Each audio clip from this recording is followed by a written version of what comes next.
Assalamualaikum warahmatullahi wabarakatuh. Alhamdulillahirrahmanirrahim, amma ba'du. Jadi kami dari kelompok 6 yang berisi data beranggotakan saya Fawas Berwa dengan NPM 244200004 prodi KPI. Kenalkan, nama saya Faradina Rohma dengan NPM 244200007. Saya dari prodi Komunikasi dan Penyiaran Islam.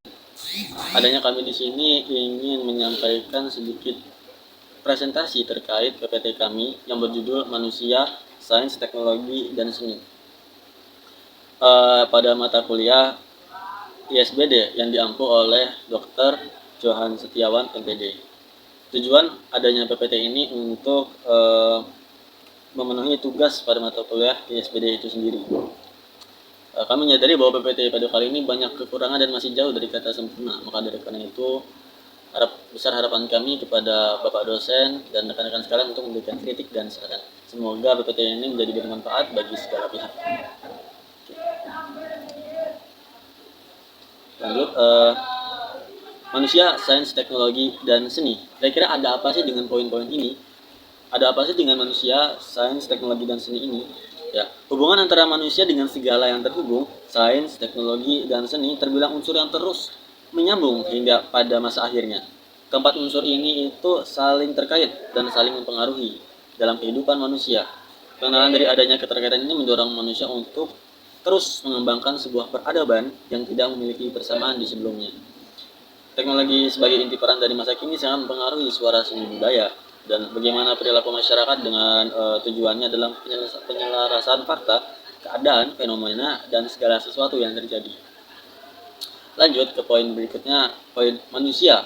Fokus pada poin manusia. Manusia sebagai homo sapiens atau makhluk yang bisa berpikir, yang memiliki akal, akan menghasilkan buah pikir yang beragam, seperti sains, teknologi, dan seni. Hal tersebut merupakan hal terpenting dalam peradaban. Keberagaman buah pikir itulah yang dapat kita lihat dari hadirnya berbagai teknologi yang mendukung aktivitas kita, hingga membangun peradaban manusia.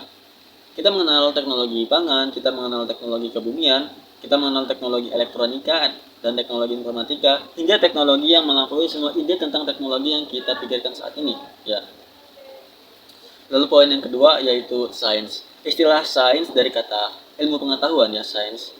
Dalam bahasa Inggris, sains seringkali digunakan untuk menyebutkan gugusan ilmu-ilmu kealaman atau natural sciences.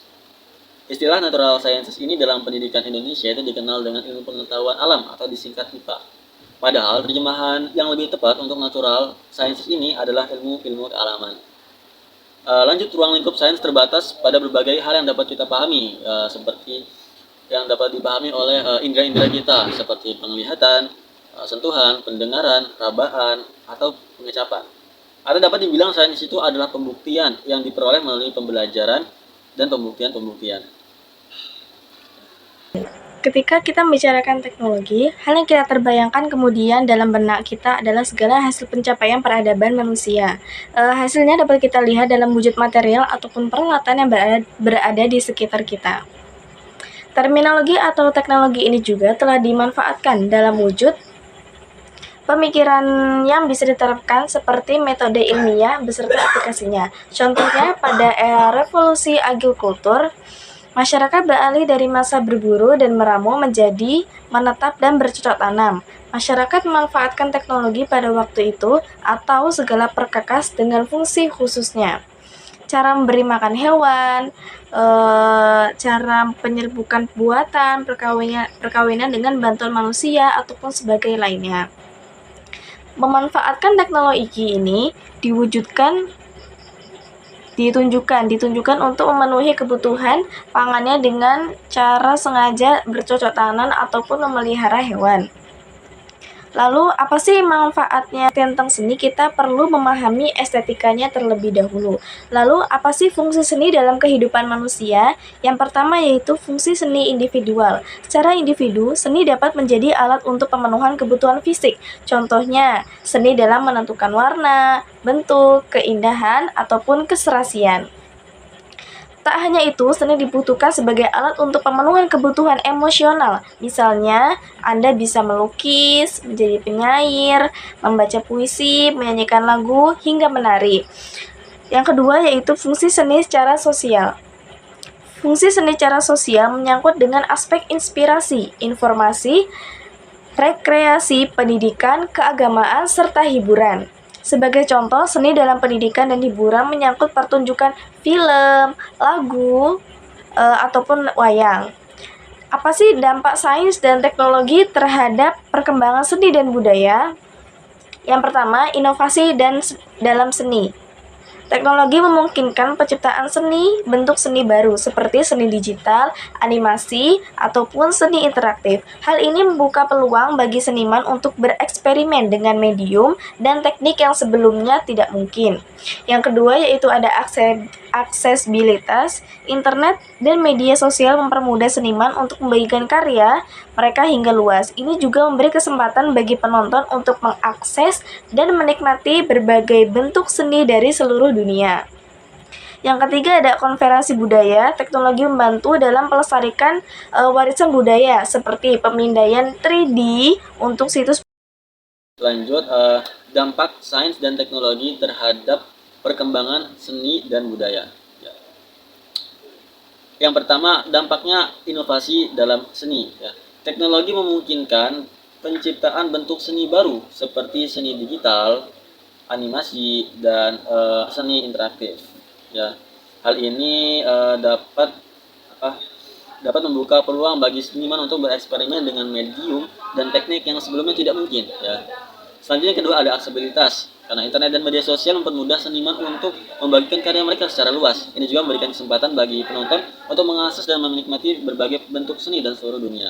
Yang ketiga konservasi budaya. Yang ketiga konservasi budaya. Teknologi itu membantu dalam pelestarian warisan budaya seperti pemindaian 3D atau untuk situs bersejarah dan digitalisasi dokumen serta artefak budaya. Yang keempat perubahan dalam penyampaian pesan. Terus yang kelima ada pendidikan dan pembelajaran, dan yang keenam ada globalisasi. Lanjut, peran manusia sebagai penggerak dalam sains, teknologi, dan seni. Berikut adalah beberapa aspek pentingnya peran manusia. Ya. Yang pertama ada inovasi dan kreativitas. Manusia adalah sumber ide dan inovasi seperti seniman, terus ilmuwan, dan insinyur. Terus menciptakan solusi baru dan bentuk ekspresi yang mendorong kemajuan dalam masing-masing bidang. Yang kedua, penelitian dan eksperimen. Dalam sains dan teknologi, manusia melakukan penelitian dan eksperimen untuk menemukan fakta baru, mengembangkan teori, dan menciptakan teknologi yang lebih baik. Lalu yang ketiga ada kolaborasi. Kolaborasi kerjasama antar disiplin ilmu dan antara individu dan berbagai latar belakang mempercepat kemajuan.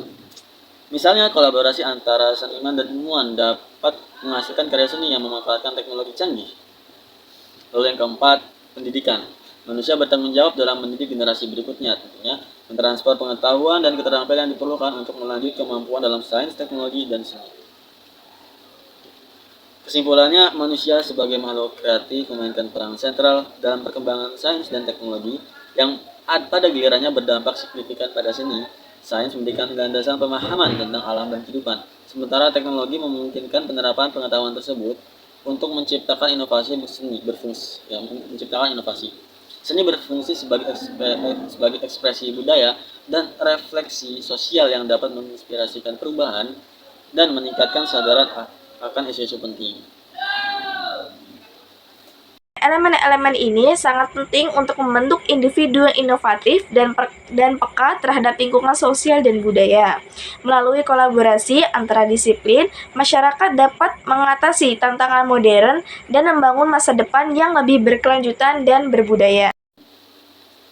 Mungkin cukup sekian dari presentasi dari kami. Jika ada salah kata, kami memohon maaf sebesar-besarnya. Jika ada hal yang benar datangnya dari Allah Subhanahu wa taala. Kami akhiri, wabillahi taufiq wal hidayah. Wassalamualaikum warahmatullahi wabarakatuh.